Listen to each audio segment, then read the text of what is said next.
இப்ப இந்த தேர்தல் முடிஞ்சிருச்சுல, போட்டிட்டு வேட்பாளர் போட்டு வேலை செஞ்சுக்கிட்டு இருக்கேன். இப்ப அந்த கேள்வி கேட்கக்கூடாது. எதிர்வரும் காலங்கள்ல அது குறித்து சிந்திப்போம். இப்ப அதுக்கு வாய்ப்பு இல்லை. இல்ல அவருக்கும் தெரியும், அவருக்கும் தெரியும். அவங்க இல்ல இல்ல இல்ல அது அவரு அவங்க ஒரு தனிச்சு ஒரு அணி அமைச்சு போட்டிடுறாங்க. தேர்தல் அவங்க வலிமையை காட்டணும்ல, போட்டிடுறாங்க. அவரு நான் வெள்ள வாழ்த்துவாரு, நான் அவர் வெள்ள வாழ்த்துவேன். புரியுதா உங்களுக்கு? அது எப்படி சார் இருக்கு? போயிட்டு வந்துருக்கீங்க, உங்களுடைய கட்சியோட நிலைப்பாடு எப்படி சார் இருக்கு? வேட்பாளருடைய இதில் எப்படி இருக்கும்? நாட்டுக்கும் மக்களுக்கும் அக்கறையா நிற்கிற ஒரே மகன் நான் தான்.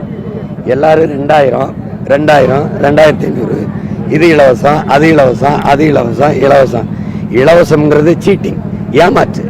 நான் அந்த நிலையிலிருந்து மொத்தமா மாத்தணும்னு நினைக்கிறேன். நான் 3 தான் இலவசம்: தண்ணீர், குடிக்கிற நீர், படிக்கிற கல்வி, பார்க்கிற மருத்துவம்.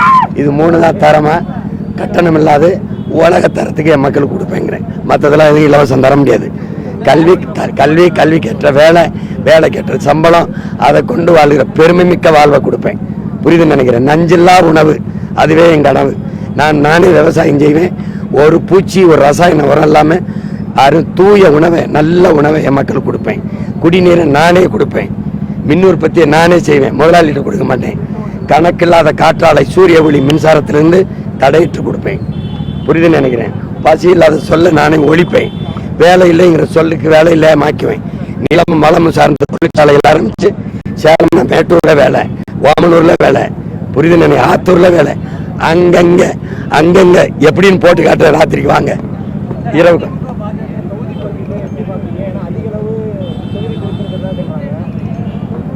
முடிவு. ஆளுன்னு கவனிச்சிங்கன்னா எங்கெங்கே திமுகவுடைய அமைச்சர்கள் நிற்கிறாங்களோ அங்கெல்லாம் பாஜக ஒதுக்கிடுச்சு. அவங்க பிஜேபி வரக்கூடாது சொல்லி எளிதாக தோக்கடிக்கணுங்கிற நோக்கில் எல்லாம் ஒரு புரிந்துணர்வு ஒப்பந்தம். புரியுதுன்னு நினைக்கிறேன். புரியுது மறுபடியும் சொல்லவா? மறுபடியும் எங்கெங்க நீங்க திமுகவுடைய இப்ப அமைச்சர் இருக்காங்களோ அந்தந்த தொகுதிகளை எல்லாம் கூட்டணி கட்சிக்கு தாமரைக்கு ஒதுக்கிட்டு இவங்க என்ன பிரச்சாரத்தை வைப்பாங்க? அது மதவாத கட்சி, அதை வரவிடக்கூடாது, அதை ஒழிக்கணும்னு பேசுவாங்க. நாங்க என்ன பேசுவோம்? பிஜேபி வரக்கூடாது, காங்கிரஸ் வரலாமான்னு கேட்போம். எந்த அடிப்படையில் எதை வச்சு காங்கிரஸை புனிதப்படுத்துறாங்கன்னு கேட்போம். இந்த நாட்டில் விடுதலை பெற்ற இந்தியாவை 60 ஆண்டுகள் ஆண்டது இந்த காங்கிரஸ் தான். இந்த நாடு நாசமானதுக்கு காரணம், குறிப்பா என் இனத்தை நாசமாக்குனது காங்கிரஸ் தான். என் மண்ணின் உரிமையை பூரா எடுத்துட்டு போனது. கல்வியை எடுத்துட்டு போனது யாரு? கச்சத்தீவை எடுத்து கொடுத்தவன் யாரு? காவிரி நதியை பறிச்சது யாரு? என் நிலத்துல நச்ச ஆலைகளை போறான் நட்டவன். ஒரு தேசியனத்தின் தேச விடுதலை கனவை அழிச்சு நாசமாக்கினவன் யாரு? அழிச்சதாவே கூட இருந்தவன் நீ. 2 பேரும் சேர்ந்துக்கிட்டு எந்த வழியில் காங்கிரஸை புனிதப்படுத்துவ? முதல்ல இந்திய திணிச்சு இங்க 500க்கு மேற்பட்டவன் என் முன்னோன் போராடி செத்தான். திணிச்சது யாரு? ஜிஎஸ்டி, சரக்கு மற்றும் சேவை வரி கொண்டு வந்தது யாரு? நீட்டை கொண்டு வந்தது யாரு? என்ஐஏ கொண்டு வந்தது, என்ஆர்சியை கொண்டு வந்தது யாரு? சொல்லுங்க, நீங்க சொல்லுங்க, கொண்டு வந்தது யாரு? அதிமுக இந்த அதிமுக அமைச்சர்கள்லாம் நிக்கிற இடத்துல பிஜேபியா போட்டு முடிக்குதுன்னா அப்ப அதுக்கு என்ன அர்த்தம்?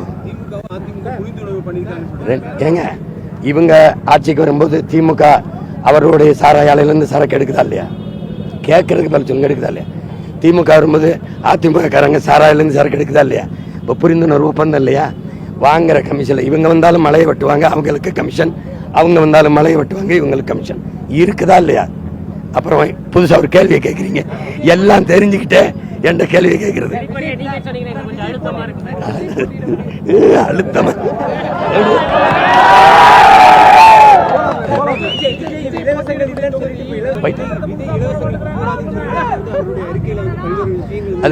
அது என் நம்பி வருவார்ல, இது மாதிரி நீட்டி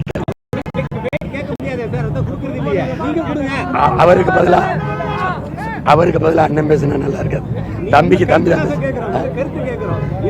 இலவசம்ங்கிறது எப்படி பார்த்தாலும் அது வந்து திட்டம் இல்லை, அது ஏமாற்று, அது வீழ்ச்சி திட்டம், கவர்ச்சி திட்டம்.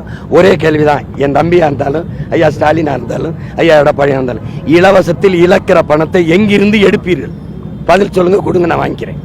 நாங்கள் பேசுறது 10 லட்சம் கோடி கடன், 1 லட்சம் கோடி வட்டி. என் தம்பி சொல்ற அந்த இலவசத்தை நிறைவேற்றணுமா மாசம் 1 லட்சம் கோடி தேவைப்படுது. மாசம் 1 லட்சம் கோடி தேவைப்படுது. பட்ஜெட்டே 3 லட்சம் கோடி தான். எப்படி? அதனால அதை நான் ஏற்கல, எதிர்க்கிறேன். அதனால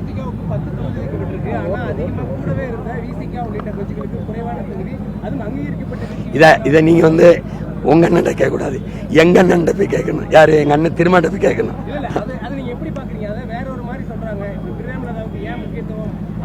அது ஒரு கட்சியின் தலைமை தான் முடிவெடுக்க முடியும். அதுல போய் நம்ம கருத்து சொல்ல முடியாது. நன்றி.